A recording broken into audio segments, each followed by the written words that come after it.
Hello guys, welcome back to my channel. আজকের ভিডিওতে যে টপিকটা নিয়ে ডিসকাস করব সেটা অবশ্যই আজকের মার্কেট নিয়ে এবং আগামীকালের বা আগামী দিনের মার্কেটের ওপর কী কী জিনিসগুলো হতে চলেছে, কোন কোন ইভেন্টগুলো ইম্পর্টেন্ট রয়েছে সেই প্রত্যেকটা বিষয় নিয়ে। তো সবার প্রথমে আজকের যে মার্কেটটা আমরা দেখলাম সেই মার্কেটটা একটু দেখে নেওয়া যাক।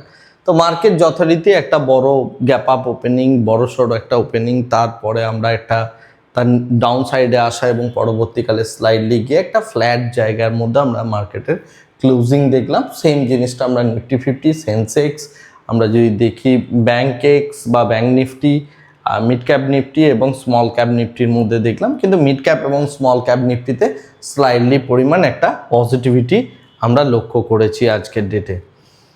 এছাড়া আমরা যদি এখন এই মুহূর্তে ব্রডার মার্কেট পার্সপেক্টিভ থেকে ইন্ডেক্সের পারফরমেন্সগুলো দেখি, তাহলে যেটা দেখতে পাচ্ছি যে ইন্ডিয়া ভিক্স আমরা আরও কুল অফ হতে দেখছি।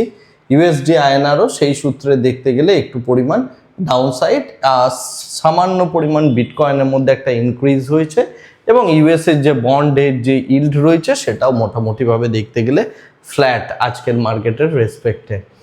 এছাড়া মার্কেটের মধ্যে আমরা যদি দেখি অ্যাডভান্সেস টোটাল 2145 অ্যাডভান্সেস, ডিক্লাইন 1000-এর কাছাকাছি। নিফটি 500-এর যে পজিটিভ স্টকগুলো রয়েছে তার মধ্যে জিএমডিসি লিমিটেড এবং গ্যালিয়েন্ট, এই দুটো শেয়ার আজকের ডেটে বেশ বড় পরিমাণ বেড়েছে। এছাড়া shipping corporation of India, FSL, এই সমস্ত শেয়ারগুলোর মধ্যেও একটা পজিটিভিটি আমরা দেখেছি। সিমিলারলি কিছু নেগেটিভ শেয়ার যেগুলো আজকের ডেটে মোটামুটিভাবে স্লাইডলি একটু নেগেটিভিটি দেখিয়েছে, বা গ্রোর মতো শেয়ারগুলো যেগুলোর মধ্যে একটা বড় র্যালির পর প্রফিট বুকিং এসছে। এরপরে আমরা নিফটি 50-র রেসপেক্টে যদি দেখি, ওই ব্যাংকিং যে সেগমেন্টটা রয়েছে, ব্যাংকিং সেগমেন্টটা কিছুটা পরিমাণ ডাউন।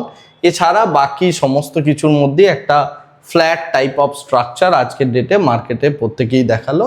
তার মধ্যে ইটার্নাল একটু সিগনিফিকেন্ট মুভমেন্ট, ইটার্নাল এবং ট্রেন্ডের মধ্যে আমরা একটু সিগনিফিকেন্ট মুভমেন্ট দেখতে পেয়েছি 2%, 2.5%-এর কাছাকাছি।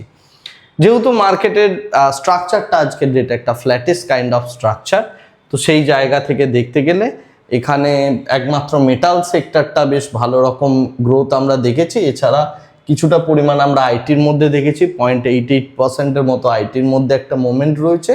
আর বাকি যে সমস্ত সেক্টরগুলো রয়েছে সে প্রত্যেকটা সেক্টরের মধ্যেই একটা ফ্ল্যাট টাইপ অফ স্ট্রাকচার দেখা গিয়েছে। গ্লোবাল মার্কেট পার্সপেক্টিভ থেকে যদি দেখি, ইসরায়েল এবং লেবাননের মধ্যে একটা শান্তি চুক্তি হওয়ার জন্য ডিসকাশন চলছে। তো সেই জায়গা থেকে দেখতে গেলে পুরো গ্লোবাল মার্কেটের দিকে যদি আমরা তাকাই, প্রত্যেকেই মোটামুটিভাবে একটা ফ্ল্যাট স্ট্রাকচার মেনটেন করছে।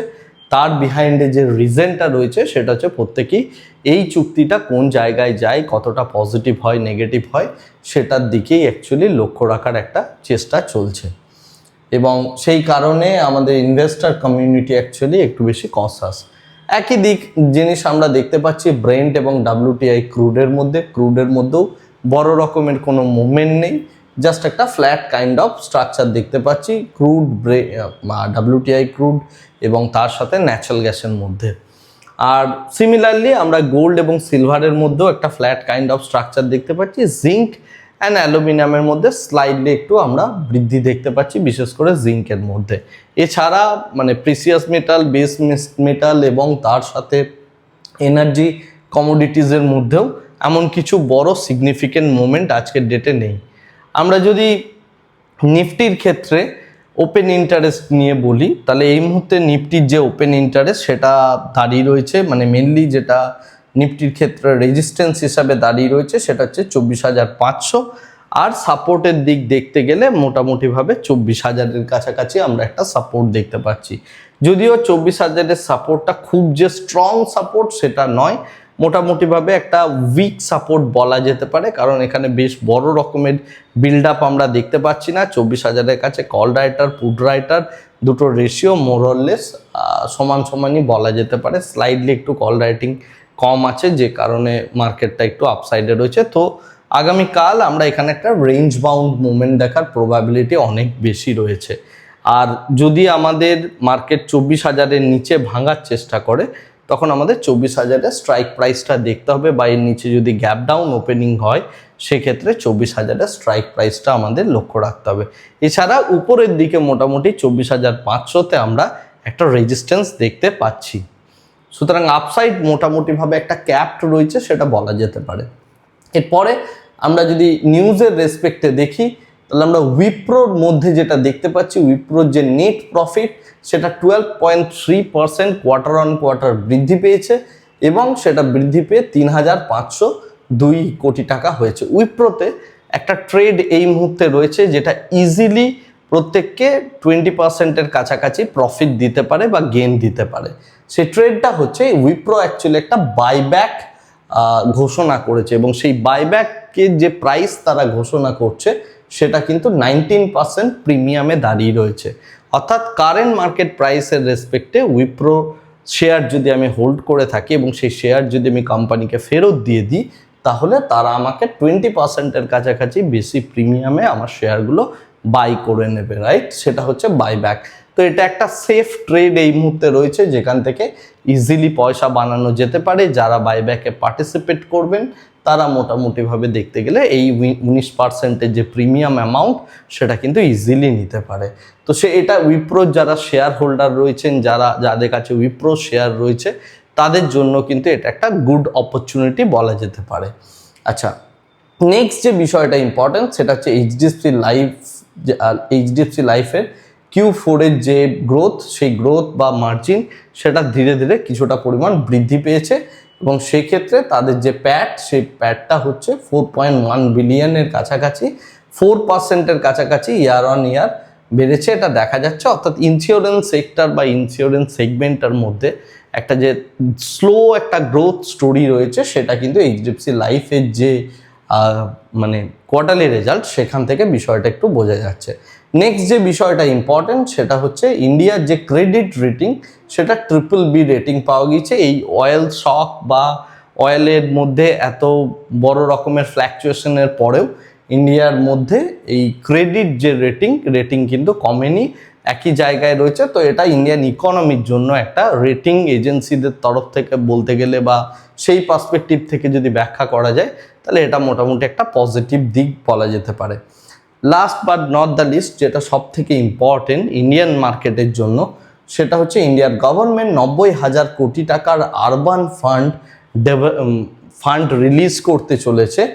যে সমস্ত সিটি ইনফ্রাস্ট্রাকচার আছে সেই সিটি ইনফ্রাস্ট্রাকচারগুলোকে ট্রান্সফর্ম করার জন্য এই যে ফান্ডটা রয়েছে, এই ফান্ডটা সব থেকে ভালো অ্যাডভান্টেজ নিতে পারবে হুডকো বা এই টাইপের আরবান ডেভেলপমেন্ট যে সমস্ত কোম্পানিগুলো রয়েছে সেই সমস্ত কোম্পানিগুলো। তো এই কোম্পানিগুলোকে যদি আপনি রাইট ভ্যালুয়েশনে পান, এই 90,000 কোটি টাকা যেটা ইন্ডিয়ান গভর্নমেন্ট দিতে চলেছে আগামী দিনে, তো সেই জায়গাটাকে ক্যাপ করার জন্য বা সেই জায়গাটাকে ট্যাপ করার জন্য এই কোম্পানিগুলোর মধ্যে একটা পজিটিভিটি আসতে চলেছে। তো সেই কারণে এটা কিন্তু একটা যথেষ্ট সিগনিফিকেন্ট এবং পজিটিভ জায়গা, যেখান থেকে যদি আপনি এই টাইপের শেয়ারগুলো আরবান ডেভেলপমেন্টের যে সমস্ত কোম্পানিগুলো রয়েছে তাদেরকে যদি আপনি রাইট ভ্যালুয়েশনে পান, 1 বছর 2 বছর 3 বছর হোল্ড করলে, অর্থাৎ এই ফান্ডটা টোটালি রিলিজ হলে বা এই ফান্ডটা টোটালি কনজিউম তারা করতে পারলে সেই জায়গা থেকে কিন্তু তাদের মধ্যে একটা ভালো প্রফিটেবিলিটি আসবে বা তাদের মধ্যে একটা গ্রোথ স্টোরি কিন্তু আমরা আগামী দিনে দেখতে পাবো, রাইট? নেক্সট দুটো ইম্পর্টেন্ট নিউজ, এই দুটো ইম্পর্টেন্ট নিউজ হচ্ছে গ্লোবাল মার্কেটের তরফ থেকে এবং এই দুটো ইম্পর্টেন্ট নিউজই হচ্ছে আজকের ডেটে সব থেকে ইম্পর্টেন্ট ঘটনা, যেটার জন্য মার্কেট অ্যাকচুয়ালি এই মুহূর্তে ওয়েট করে রয়েছে। প্রথম কথা হচ্ছে ইউএসএ অর্থাৎ ইউনাইটেড স্টেটস অফ আমেরিকা, তারা যে কথাটা বলছে সেটা হচ্ছে রাশিয়া এবং ইরানের ওপর তারা যে এতদিন কিছুদিন ছাড় দিয়েছিল যে তাদের অয়েল নিতে পারে ইত্যাদি ইত্যাদি, তারা কিন্তু ফ্রেশ স্যাংশন বসাতে চলেছে এবং রাশিয়ান এবং ইরানিয়ান অয়েল কিন্তু পৃথিবীর কেউ কিনতে পারবে না। তো এই টাইপের আবার একটা নতুন স্যাংশন নিয়ে আসছে। এর ফলে অয়েল প্রাইসের দাম যদি শুট আপ করে বা মেনলি ইন্ডিয়ার মতো কান্ট্রির জন্য এটা কিন্তু একটু নেগেটিভ নিউজ। যদিও ডোনাল্ড ট্রাম্প বা ইউএসের গভর্নমেন্ট তারা প্রতিনিয়ত বিভিন্ন রকম জিওপলিটিক্যাল সিচুয়েশনের সাথে সাথে নিজেদের যে স্টান্স সেটা কন্টিনিউয়াসলি চেঞ্জ করছে। তো আগামী দিনে যদি এই বিষয়টা তিনি চেঞ্জ করেন তাহলে এটা ভালো দিক, আদারওয়াইজ ইন্ডিয়ান গভর্নমেন্টকে আরও বেশি পরিমাণ ডাইভার্সিফিকেশন করতে হবে।